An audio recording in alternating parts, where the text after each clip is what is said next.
quanto antes incide, quer dizer, exatamente esses 2 finais de semana. E o pessoal obedece bem direitinho? Até antes do governo. Mas já estamos ao vivo, Bom, né? Bem diferente. Aqui também tá surgindo os rumores. Fecha Já comércio, estamos fecha... ao vivo. Já? Ah, ok. Vamos esperar o pessoal entrar, então. Já tem 3 pessoas assistindo. Tu enxerga legal. daí? Não, né? Não, porque o host são vocês, eu sou só convidado. Eu também não enxergo daqui, só olhando ali no monitor. Então, vamos lá, eu vou me apresentar. Já tem aqui algumas pessoas online conosco. Meu nome é Fernanda, eu sou da Tripnet, acompanho os grupos. Este é o nosso carro-chefe, que é o Portugal. A gente sai 3 vezes ao ano, né? Esse ano foi interrompido por conta dos últimos acontecimentos. E ano que vem nós temos uma saída em abril, que também já está lotada, que foi uma transferência de grupo. Uma saída em junho, que a gente está divulgando. E uma saída de outubro, que também já está aberto para reservas, para vendas. E o Alberto, né, que é o nosso guia, que acompanha o grupo conosco desses 18 dias, né, o tempo inteiro, nosso mestre, que nos dá muita aula de história e geografia e um banho de cultura, podemos dizer assim, dessa forma. Então, tu pode te apresentar, Alberto, te apresenta aí pro pessoal, quem não te conhece, se bem que tu já é bem famoso por aqui. Ora, muito boa noite, obrigado, Fernanda, pelo elogio, como é lógico, por essa oportunidade de estar compartilhando com vocês um pouquinho mais e com os clientes da Tripnet este país fantástico, né? Então, como a Fernanda estava dizendo, meu nome é Alberto Costa, sou diretor-geral da Glamour, uma operadora que tem sede aqui em Portugal, e nós operamos em Espanha, França, Alemanha, Áustria, e fazemos o circuito dos países do leste europeu, além de Portugal, naturalmente. Então, hoje vamos falar em mais uma sequência, ou na sequência das lives que tínhamos iniciado, 4 lives atrás, sobre este roteiro fantástico que é Portugal com Algarve, um roteiro traçado por mim e pela Fernanda, especificamente para os clientes da Tripnet, e que eu espero que vocês gostem, porque nós vamos mostrar a vocês muito mais do que os pontos turísticos convencionais. Vocês vão ter oportunidade, como já temos falado, de conhecer um Portugal diferente, um Portugal de sensorial, de experiências, de surpresas, e nessas surpresas, né, Fernanda, a gente não, como surpresas que é, não revelamos tudo. Então, acho que quase todos os dias vocês vão ter uma espécie de um bombom que vai surpreender vocês em vários dos locais onde nós vamos passar. E, como eu dizia, vamos fazer questão de mostrar a vocês um Portugal diferente, a gastronomia de cada uma dessas regiões, os vinhos, naturalmente, Portugal é rico nisso, um pouquinho de história, um pouco de cultura de um país que é muito pequeno para a escala do Brasil, mas é um país muito denso em histórias, em gastronomia, em lendas também. Vamos contar várias, né? E às vezes entre a lenda e a história, a lenda é muito mais bonita, e que a lenda tem sempre um fundo de verdade, né? E nós procuramos mostrar um pouquinho isso a vocês. Vocês vão ter oportunidade também de ver paisagens totalmente diferentes nesta viagem que foi, como eu disse, traçada ou desenhada especificamente para a Tripnet e para os clientes da Tripnet, ou seja, para vocês que estão nos escutando. Né? Então, Fernanda, não sei se você queria acrescentar mais alguma coisa ou se passamos agora ao tema de hoje. Sim, olha, eu vou enfatizar que é um roteiro exclusivo, né? Que só nós temos esse roteiro. E também são 18 dias, 16 noites, onde a gente percorre todo Portugal, né? Desde do sul ao norte, né? Sem tirar nem pôr, todos as regiões de Portugal nós conhecemos nesse roteiro. E como eu já mencionei anteriormente, eu acompanho o grupo desde do Brasil, né, desde Porto Alegre. E o Alberto, ele é o nosso guia local. Ele mora lá, ele mora em Viana do Castelo, e também ele nos acompanha nessa aventura enogastronômica. Então, eu vou passar a palavra para o Alberto e fiquem à vontade, né, para viajar do sofá de casa, porque é o que nos resta, né, nos últimos tempos. A ideia é exatamente bem essa, é fazer com que vocês decolem aí a partir do sofá e vão começando a ter alguma curiosidade sobre esse roteiro. É uma oportunidade também para vocês irem fazendo algumas pesquisas, vendo alguns filmes que já tinha sugerido nas lives passadas, sobre Portugal, sobre algumas dessas cidades, e vão, dessa maneira, também aumentando, digamos, por um lado a ansiedade, mas, por outro lado, também a curiosidade sobre alguns dos locais, das personagens que vamos falar e tudo aquilo que a gente vai viver, né? Portugal é um país, como eu dizia há pouco, quase de camadas, né? Camadas culturais, também um pouco fruto de onde nós estamos, né? Portugal fica, como vocês sabem, numa das pontas da Europa e, ao longo da história, foram migrando para esta região uma série de povos que trouxeram naturalmente as suas culturas, as suas religiões, mas também as suas gastronomias, as suas técnicas, a sua forma de ser, a sua fisionomia, e isso fez, digamos, uma amálgama cultural que faz deste povo talvez um povo muito acolhedor, muito compreensivo, muito ecumênico também, apesar do país, como vocês sabem, ter uma predominância católica, mas o convívio com muitas outras religiões e muitas outras culturas, vocês vão notar, ao longo dessa viagem também vão notar na paisagem, no contato das pessoas, porque Portugal hoje tem uma economia aberta e é um país com uma latitude social, sociológica realmente muito grande.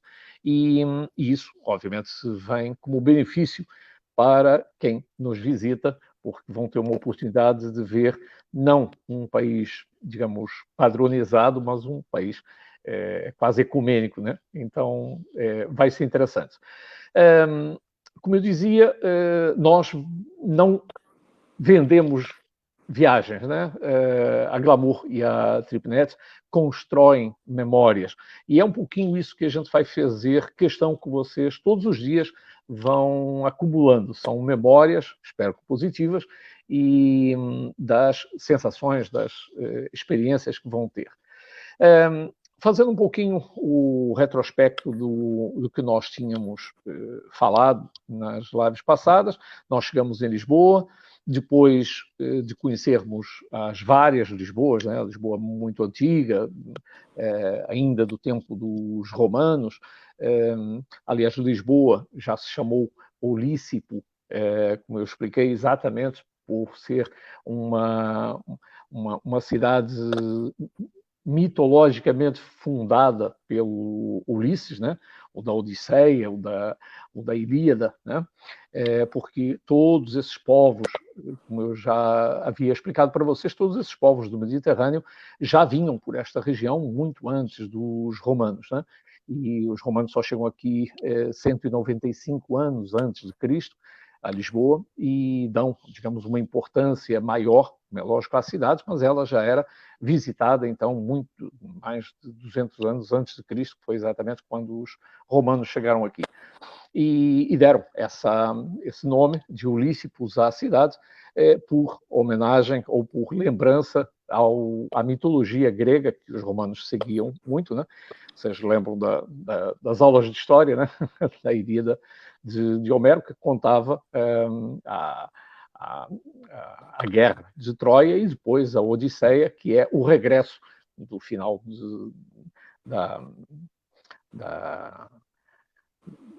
da Guerra de Troia, depois do cavalo de Troia inventado pelo Ulisses, né, para ganhar a guerra, ele leva mais 10 anos para regressar à sua Penélope, à sua mulher amada, e à ilha de onde ela era rei, que era Ítaca. Né?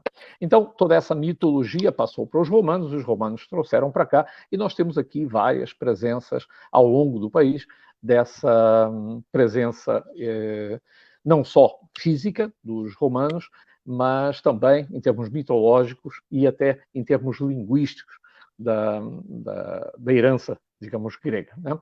Depois latina.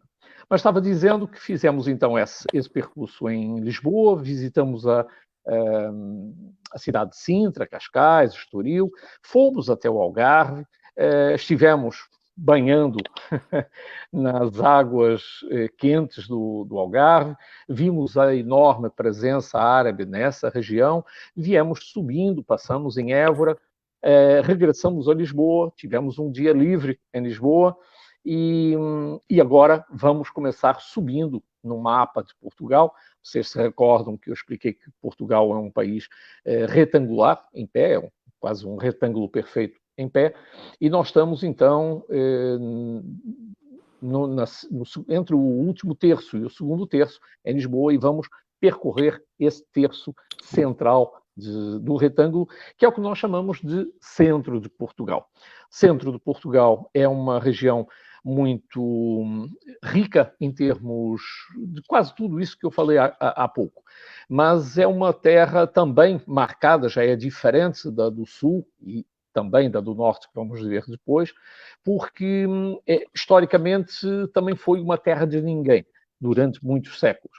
Era uma terra que foi invadida pelos romanos, depois reconquistada quando cai o Império Romano, passa depois, quando vêm os árabes também, a ser conquistada, depois a reconquista cristã de cima para baixo, enfim. E essa região passou, então, por muitas guerras, e isso teve várias consequências, umas boas, naturalmente, como quase tudo na vida, e outras más também. Né?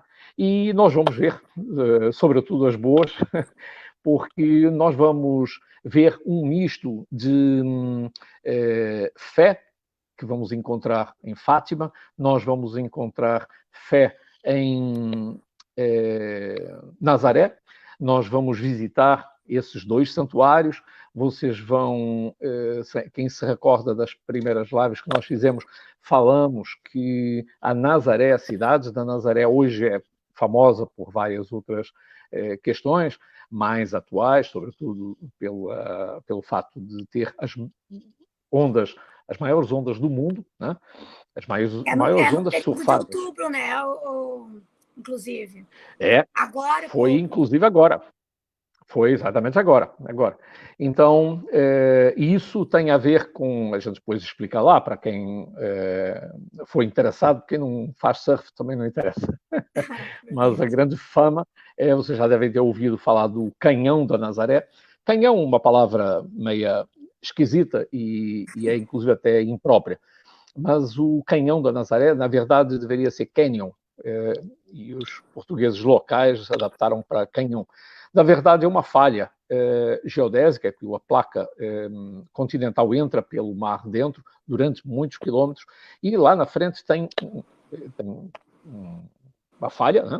Um triângulo, e lá na frente existe um paredão de 60 e tal metros abrupto, né? Uma falésia, embora debaixo d'água.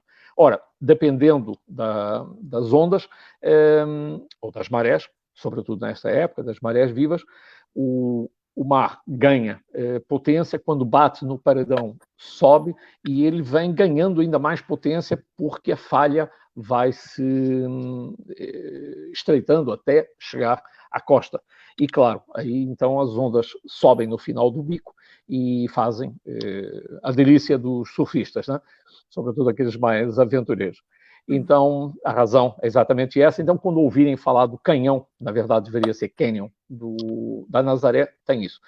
Mas vamos lá visitar também essa parte histórica. Vocês vão perceber que é talvez uma das poucas cidades em que o nome da cidade advém do santo, normalmente, vocês sabem que as cidades dão nome aos santos, né? Você tem Santo Antônio de Lisboa, Santo Antônio de Pádua, Nossa Senhora de Fátima. Na Nazaré ocorre o contrário. Na Nazaré, a santa é que deu nome ao local, porque a santa que nós vamos visitar, o santuário, que vocês vão ver que é magnífico, porque ele foi apadrinhado pela família real, pela coroa portuguesa, então é magnífico, tanto em termos de azulejo quanto em termos de talha dourada, enfim, é fantástico.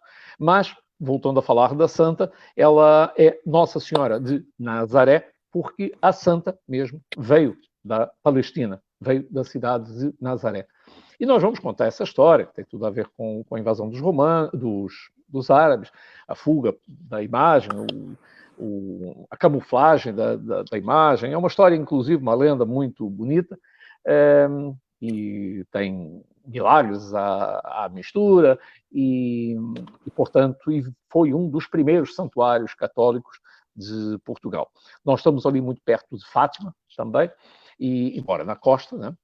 Fátima fica num planalto, no interior, e Nazaré fica na costa.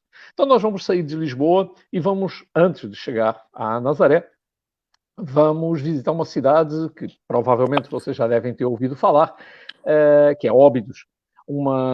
Antes de Óbidos vamos ter aí uma surpresa, mas como surpresa que é, eu e o Fernando não revelamos. Mas depois da surpresa vamos visitar uma cidade lindíssima, é uma cidade muito pequenininha. Nós vamos visitar a cidade a pé, porque não tem trânsito na cidade, e merece ser degustada, né? Vocês, além da cidade de Óbidos, vão degustar uma coisa que é típica de Óbidos, que é uma ginja. Ginja é um licor feito de cereja, e agora, já mais recentemente, o pessoal toma em taças de chocolate. Isso. Então, esqueçam dietistas, esqueçam personal trainer, porque a nossa função, acredito, pelo menos a minha, vai ser fazer vocês engordarem aquilo que fatalmente já começaram antes de pegar o avião. Então, vão provar essa ginja de Óbidos e vamos passear por umas ruazinhas deliciosas, porque são casas muito antigas. A cidade, como eu disse, é medieval, está toda amuralhada, tem uma muralha muito bem conservada toda à volta. Não há construções novas, até por proibição local, ou proibição legal, e é muito interessante. Tem um castelo, que hoje é um dos hotéis mais luxuosos da cadeia das pousadas de Portugal. As pousadas em Portugal têm um nível superior aos hotéis de 5 estrelas, ou normalmente são hotéis de 5 estrelas.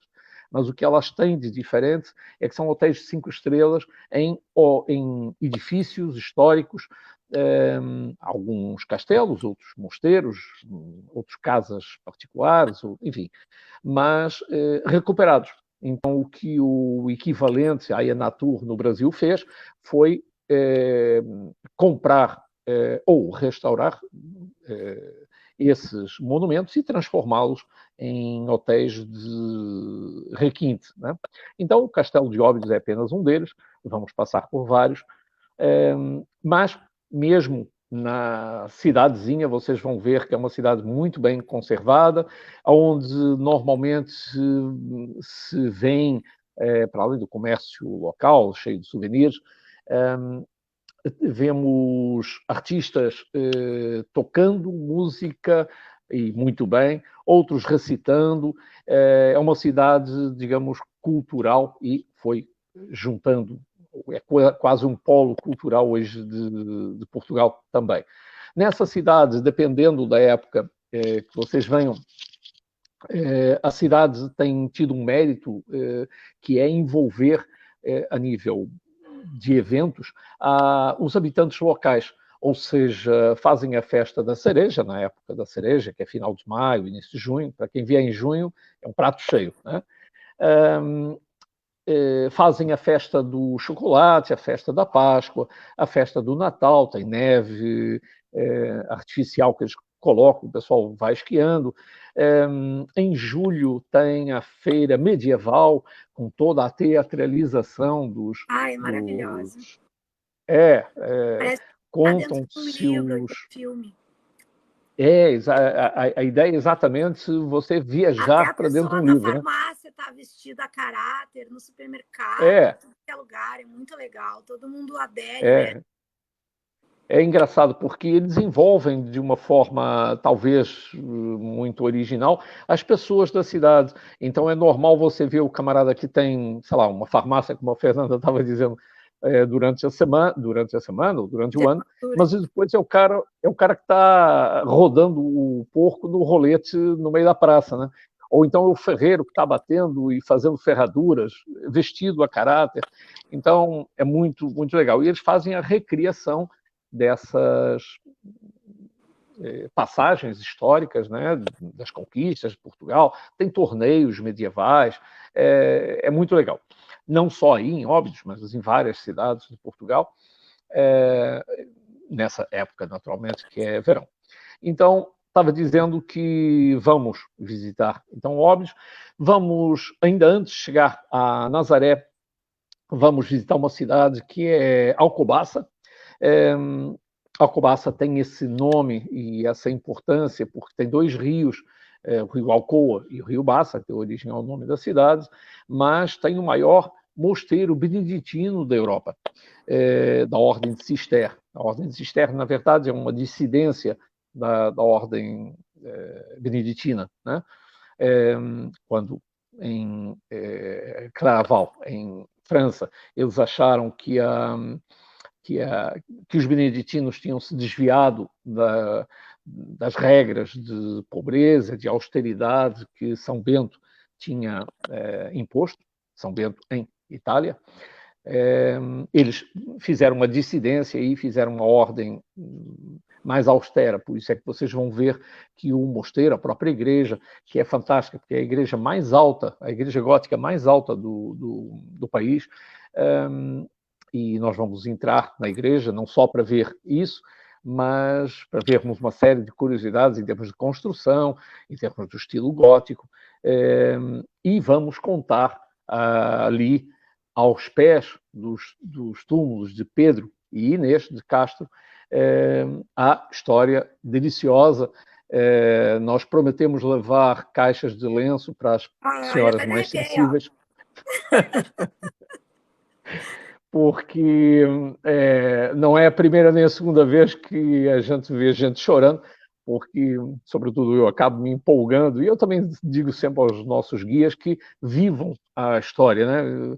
Passem a emoção das lendas e da história. E aqui nem é tão lenda, é a mesma história, porque esse romance proibido está mais do que documentado. Os túmulos foram mandados fazer... Aconteceu mesmo, não é uma lenda, foi uma história que aconteceu, né? Quando não tem nenhum inglês nos escutando, no grupo, eu costumo dizer que o Shakespeare era um cara fantástico, muito bom, dramaturgo hors concours, mas aquela história do Romeu e Julieta é tudo inventado. O cara nunca saiu da Inglaterra, não adianta ir lá naquela varanda tirar fotografia, porque a Julieta nunca esteve lá, porque foi tudo inventado. Aqui não, aqui você visita a própria, né? Ou os próprios, né? Estão os dois lá, por decisão do Pedro. Então, uma história lindíssima, vocês vão perceber muitas das expressões que vocês mesmo utilizam no Brasil, como agora Inês é morta, vão perceber ali na explicação por quê. Bom, e vamos atravessar essa região. É uma região muito... onde vocês vão encontrar, nós vamos mostrar a vocês muitos mosteiros, esse, claro, é um mosteiro imenso, mas vamos mostrar várias presenças de ordens religiosas. Isso também tem um motivo, mais até do que no norte, embora no norte também existam muitas igrejas e tal, mas as ordens religiosas ali têm uma presença muito grande, de vários tipos de ordens, tanto militares, quanto hospitalários, quanto mendicantes, que viviam, como o nome diz, né, das esmolas que as populações davam, mas a razão é exatamente quando Dom Afonso Henriques veio na reconquista cristã, ou seja, recuperando o território de cima para baixo, por isso é que Portugal tem esse formato retangular, ele precisava ocupar o território. Não adianta você conquistar o território se depois não tiver gente para colocar lá. E ele era um estratega brilhante. O que é que ele fez? Convidou várias ordens religiosas que estavam já se acotovelando no centro da Europa para virem para cá ocupar o terreno.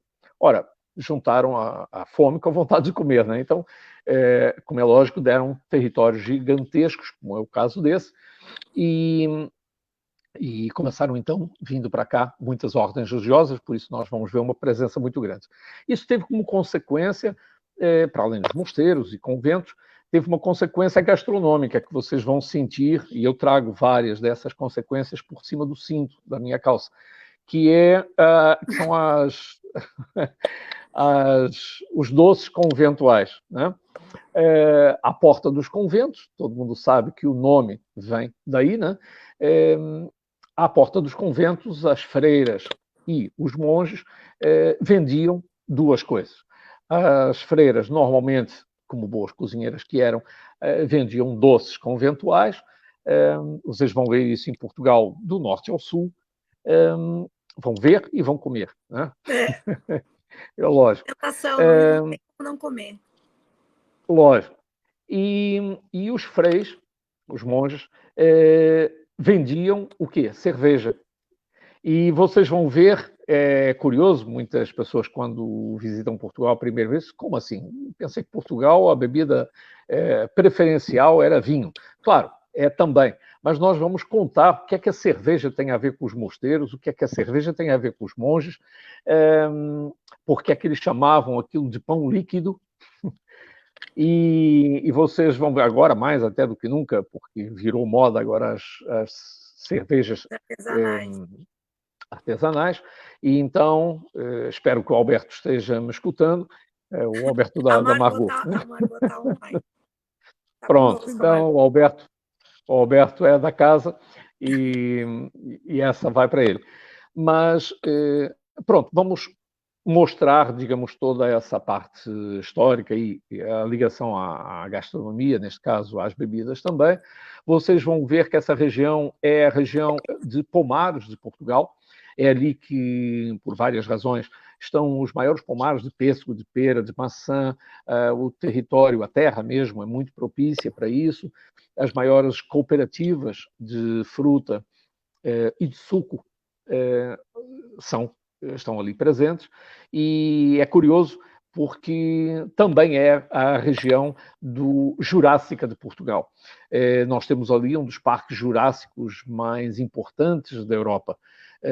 Eu fiz há pouco tempo até uma live numa das visitas que fizemos, porque é um parque temático em tudo semelhante ao de Orlando, ou os americanos, e com animais em proporção, em dimensão real. Quem do grupo quiser trazer crianças, aquilo é um prato cheio, porque está muito bem feito, muito bem organizado, muito bem documentado. É uma delícia de se passear no meio dos dinossauros Rex e de vários dos peixes abissais. Então, é muito interessante. Então, você se sente no próprio Jurassic Park do filme, né? Mas, bom, estava dizendo que essa região, então, vamos ver isso também. Em junho, nem tanto, porque a fruta normalmente chega no final do verão, ou início do outono, mas quem vier, por exemplo, em outubro, vai ver maçãs no chão, peras no chão. Vocês vão ver pomares lindíssimos, quase a perder de vista. Vamos depois, antes ainda de chegar em Fátima, vamos passar nas Cidades da Batalha, para vocês verem o ícone do estilo gótico flamejante, que é um aperfeiçoamento muito mais bonito até do que o estilo gótico normal. Flamejante porque lembra flamas, chamas nas janelas e nas portas, nos vitrais. É uma igreja lindíssima, um mosteiro lindíssimo, né? que fica então ali na Batalha. E vamos subir o Planalto, como eu expliquei, Fátima está num Planalto, vamos pernoitar lá. Vocês vão ter oportunidade, não só, para quem não conhece ou conhece menos, de recordar a história dos pastorinhos, a história dos milagres de Fátima, do porquê essa comoção toda desde 1917, que foi quando as operações se deram, desde o dia 13 de maio até o dia 13 de outubro. E, portanto, vamos ter a oportunidade, claro, de visitar o recinto, a Basílica e a nova Catedral a Basílica de Santíssima Trindade. A homenagem aos dois Papas. Exatamente. E fica ali bem do lado. E a razão pela qual nós vamos pernoitar lá é porque, para quem, obviamente, deseja ver, assistir ou mesmo participar da procissão de velas que se faz à noite, que é um espetáculo tocante, é emocionante. Só um adendo que tu sente a fé das pessoas naquele lugar de uma maneira que toda vez que eu vou lá eu começo a chorar.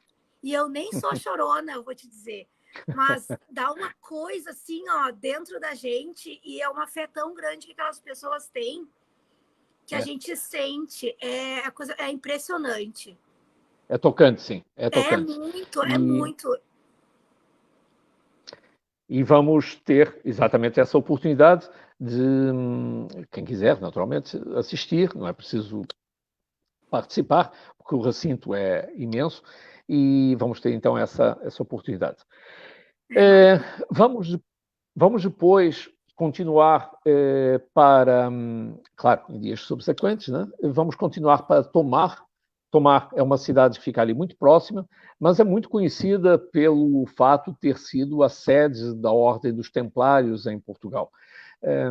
Os Templários, mais uma vez, é uma das ordens que foi convidada pelos reis de Portugal, pelos primeiros reis de Portugal a virem para Portugal, e é um caso único, apesar deles terem sido extintos por pressão do rei francês junto ao Vaticano no resto da Europa, aqui tiveram que ser também, mas o rei deu uma cambalhota e transformou a Ordem dos Templários na Ordem de Cristo, e eles permaneceram em Portugal até à expulsão das ordens religiosas, muitos séculos mais tarde, como braços direitos da monarquia portuguesa.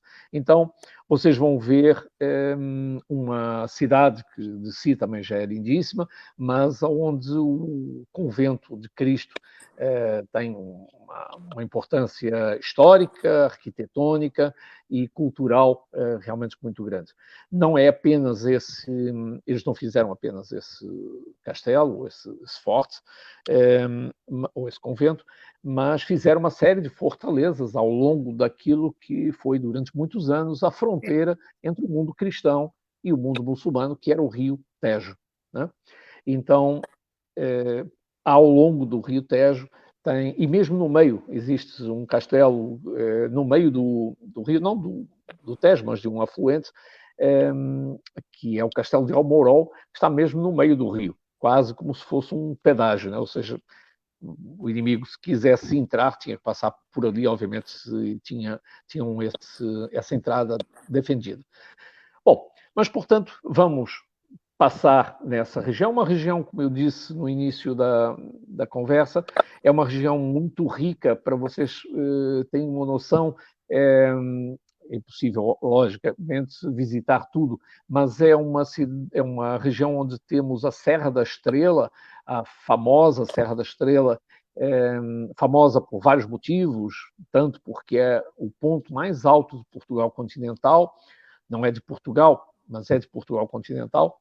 Portugal, como vocês sabem, tem o arquipélago dos Açores e a Ilha do Pico, é ainda mais alta, né? Um vulcão ainda mais alto. Mas aqui no continente, a Serra da Estrela tem uma estância de esqui, que funciona agora no período de inverno, naturalmente, mas ao longo do ano. É uma região lindíssima, com lagos fantásticos, é uma região de área protegida de várias espécies animais, onde vamos encontrar alguns santuários mitológicos ou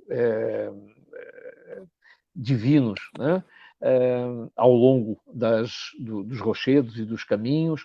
É uma região também muito conhecida, claro, pelo fato de ser uma serra e ter muitos pastores durante muitos milénios. É uma região que viveu durante muitos milénios da lã, e a indústria de lanifícios em Portugal, a mais importante, obviamente, é ali, por causa das ovelhas, mas também do queijo, o famoso queijo da serra. Exatamente. E que vocês, obviamente, vão provar com ou sem pastel de bacalhau, só de cabra, só de ovelha, na mistura. Né, Alberto? Eu vou fazer o possível para vocês provarem do norte ao sul. É quase do Oiapoque Chuí. Porque é uma delícia, né? Então, é um queijo que está certificado, artesanal, ou seja, mesmo as queijarias, quando fazemos os roteiros para a Serra da Estrela, visitamos algumas queijarias, e para obrigar o pessoal, os visitantes, a meter a mão na massa e a apertar o queijo, é realmente fantástico. É uma região também de uma presença de judiarias. Vocês sabem o que eram as judiarias? No fundo, eram quase guetos, eram bairros onde os judeus se encontravam, onde moravam, onde trabalhavam, né? Onde se protegiam também. E é uma região, então, ali mais perto da fronteira, que deu origem, deu abrigo a muitos dos povos judeus que vieram, sobretudo os sefaraditas, que vieram expulsos de Espanha. E por isso é que eles ficaram perto da fronteira, porque eles imaginaram que aquilo era provisório e que conseguiriam voltar. Depois isso acabou não acontecendo, mas depois isso a gente conta lá.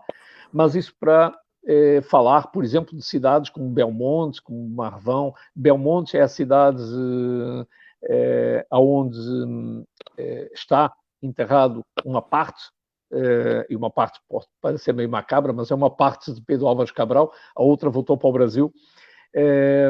Houve aí uma interferência do governo brasileiro e levaram uma parte de Pedro Álvares Cabral para o Brasil, a outra está na terra dele, que é Belmonte. Então, tem um museu multimídia, é uma região fantástica, uma região fantástica.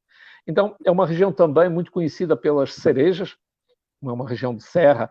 A cereja normalmente precisa de frio durante o inverno para ter uma boa produção, e essa Serra da Gardunha, todas essas cidadezinhas ali à volta, como é o caso do Fundão e várias outras, Gouveia, vivem da indústria da cereja, da indústria também da castanha, das amêndoas. As amendoeiras em flor no inverno é um espetáculo à parte, motivo inclusive para se fazerem alguns tours para isso. E o período é agora, né, Alberto? Exatamente. Não vai ter todas as saídas, no caso. Não, a floração aqui, inclusive, ainda não começou. A floração normalmente das amendoeiras e das cerejeiras também. As minhas podei-as agora e só devem dar flor aí em fevereiro, final de janeiro, início de fevereiro. No auge do frio. O que é muito bonito, porque fica tudo branquinho, né? Vocês já devem ter visto um outro país que é muito famoso, tal como Portugal, muito famoso das cerejas, ou das cerejeiras, é o Japão, né? Então, tem, assim, paisagens lindíssimas, parece que está tudo coberto de neve, né? Tanto as amendoeiras quanto as cerejeiras. Tem a flor pequenininha, branca. Bom, mas estava dizendo, vamos percorrer essa região até chegar a Coimbra. Coimbra, que já foi a segunda capital de Portugal, a primeira foi Guimarães, a segunda Coimbra, a terceira Lisboa. Então, Coimbra, que vocês certamente devem conhecer, dependendo do motivo, ou pela universidade, é uma das universidades mais antigas da Europa. Vamos contar o porquê da universidade ali, porque é que ela foi fundada, as várias etapas da universidade, o que é a universidade hoje, a Biblioteca Joanina, que é uma das bibliotecas, considerada a biblioteca universitária mais bonita do mundo, tem um formato de uma igreja em 3 naves, tem o sacrário, como se fosse o sacrário, né? Obviamente não é uma igreja, é uma biblioteca, mas tem exatamente a imagem, a pintura de Dom João, por isso é que se chama Biblioteca Joanina, que foi financiada por ele, né? E vamos ver algumas particularidades, vamos falar de morcegos, junto com os livros, enfim, cadeia de estudantes, vamos falar das togas, das fitas, da queima das fitas. Vocês vão gostar. É uma vida acadêmica muito interessante. E é bem diferente da nossa, não tem nada semelhante com a vida acadêmica aqui. Totalmente. Desde a vestimenta curioso, até mesmo dentro do conteúdo dentro da universidade é muito diferente. Eu fiz a própria ligação aí, Alberto, eu tomei um laço, nunca mais fiquei dramatizada. Não é caso para tanto. Agora é curioso porque a ligação isso a gente também conta ao longo, e vocês vão sentir o carinho, quase o amor, a paixão que existe entre os estudantes de Coimbra e a sua universidade é uma coisa inusitada, ou seja, você não vê isso em mais nenhuma universidade de Portugal mesmo. A ponto de você ter, quando eles fazem aquelas serenatas, né, públicas, normalmente são televisionadas, vocês encontram isso até na internet, mesmo que você já seja presidente de um banco, de uma seguradora, ou esteja num organismo internacional, você pega um avião, vem, coloca a sua capa, você pode ter 70 anos, 80 anos, e você vai cantar ou tocar juntamente com os estudantes, com os calouros. Você continua contribuindo para a Associação dos Estudantes. Então, é uma ligação muito bonita, muito romântica, e nós vamos ter oportunidade. Também. E vamos passar no centro da cidade, na parte árabe ainda da cidade, quando ela foi ocupada pelos muçulmanos. Eu disse a vocês que os muçulmanos chegaram aqui no ano 711, né? Então, e deixaram Portugal um país do século XII, né? Então, 711, estamos falando do século VIII, então eles estiveram aqui cerca de 400 anos, né? Então, é lógico, deixaram uma marca muito grande, e em Coimbra vamos visitar essa parte também, vocês vão achar curioso, e vamos seguir depois um pouquinho mais para frente para visitarmos uma região onde existem os melhores e mais famosos espumantes de Portugal, onde se come leitão assado no forno de lenha, né? Eu estou falando isso e já estou salivando, porque aqui já é hora do campo, tá? Lógico, né? A gente nem admite a hipótese de haver algum vegano, alguma... Mas, enfim, caso exista, a gente tem sempre uma salada de alface, assim, para essa gente que não sabe o que é bom na vida. Mas, enfim. Mas essa região, vocês vão ver, vão achar curioso, porque 100% dos restaurantes vendem leitão assado no forno de lenha. E nós vamos explicar por quê. Isso tem razões históricas também. Aqui também é famoso, falam bastante. O leitão da bairrada, esse tipo de prato é bastante comum comentar aqui. É parecido com a comida aqui do Sul até. Sim.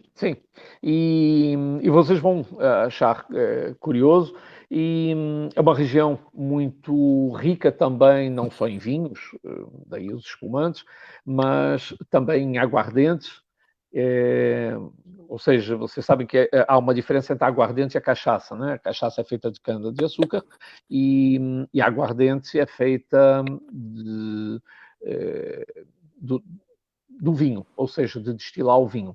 Depois tem a bagaceira, que é feita do bagaço, daí o nome, né? Do bagaço, ou seja, da casca da uva, né?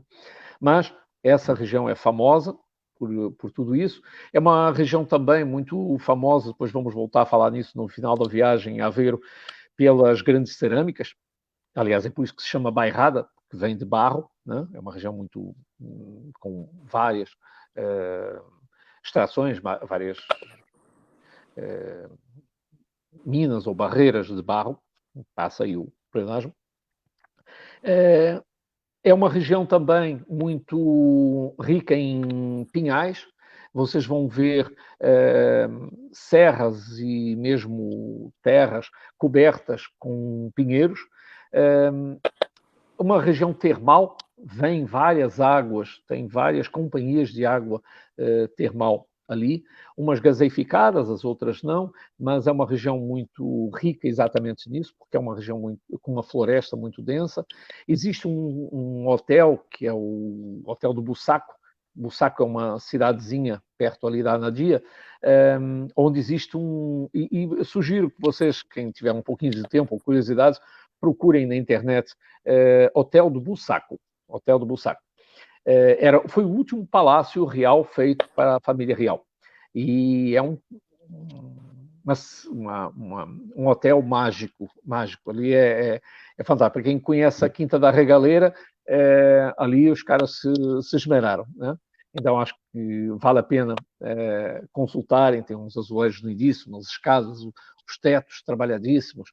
É uma experiência única, né? E vamos continuar para o Porto, onde nós vamos terminar a nossa live de hoje. A partir da próxima, nós vamos conhecer o Porto e toda essa região, e depois, então, vamos um pouquinho mais para o norte, mas acho que por hoje nós demos uma passagem por uma região fantástica, que é a região centro de Portugal. E falamos um pouquinho como eu disse, de fé, de gastronomia. Eu esqueci de falar numa coisa curiosíssima, que está ali do lado de Fátima, que são as grutas. É uma região, toda essa serra de Aires e Candeeiro é uma região calcária. E, como região calcária que todas as águas que foram se filtrando ao longo de milênios foram fazendo grutas imensas, com estalactites e estalagmites e rios de água cristalina, lindíssimas. E todas elas hoje em dia visitáveis, muito bem cuidadas, e algumas com som ambiente, porque a acústica é fabulosa, e onde algumas delas têm, inclusive, servem de garrafeira de algumas das vinícolas mais conhecidas de Portugal, aproveitando, obviamente, a temperatura baixa e estável, né? Então, é uma região, como eu disse, fantástica. Vamos procurar mostrar isso a vocês e até chegarmos, finalmente, então, ao Porto, dali a alguns dias, e para conhecermos essa região. De maneira que hoje ficávamos por aqui, não é, Fernanda? Sim, pessoal, se alguém tiver alguma pergunta, né, pode escrever ali para nós, que a gente chama um a um depois, no final da live. E eu espero que vocês tenham gostado e que vocês tenham reparado que só quem ama muito o que faz consegue se manifestar dessa maneira numa live, dar uma explicação assim, sem comentários, né? Alberto, mais uma vez, obrigada. Imagino. O mestre. E a gente dá para notar que tu ama o teu país, que tu parece até um Google, porque como é que pode, né? Tanta informação. Imagina. Parabéns mais uma vez, obrigada pela tua presença, e é sempre uma honra para nós. E vou aproveitar para falar que a gente tem outro roteiro com o Alberto, que é o Leste Europeu, que ele também desenvolve com maestria. A gente teve umas lives anteriormente, vamos ter umas futuramente. A nossa saída é setembro, né? Já vamos aproveitar. E essa nossa saída de Portugal é junho, no caso, né? De 20 de junho é o início. E a outra é outubro, 13 de outubro. Então, quem tiver interesse, dá para notar, né? Que o nosso roteiro é fantástico. Eu garanto. Quem já foi também garante. A gente foi um sucesso, né? A gente fez esse roteiro. Até hoje, né?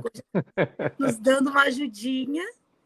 E quem foi conosco sabe o quão maravilhoso é, e completo e diferente dos roteiros que estão por aí no mercado. Então a gente agradece, né, a participação de todo mundo nessa live. E sábado que vem a gente vai falar sobre o Porto e o Douro. Exatamente.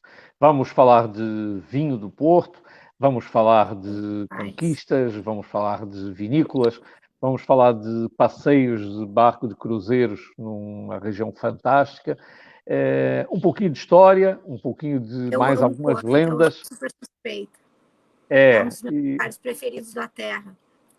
Você sabe que ganhou, eu até postei isso nas redes sociais, ganhou exatamente da National Geographic, ontem ou anteontem, já não sei se foi ontem ou se foi anteontem.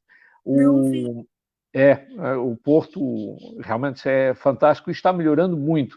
E com um pouquinho de sorte, eu estou envolvido aí num projeto grande ligado ao vinho do Porto, e com um pouquinho de sorte a gente tem aí algumas outras surpresas, mas como surpresas que são, vamos ver se as coisas correm bem e se esse projeto vai para a frente.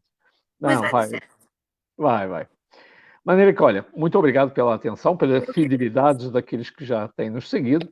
Obrigado aí pelos elogios, algo exagerados aí da Fernanda. Não é exagerado. Vocês vão ver que é verdade.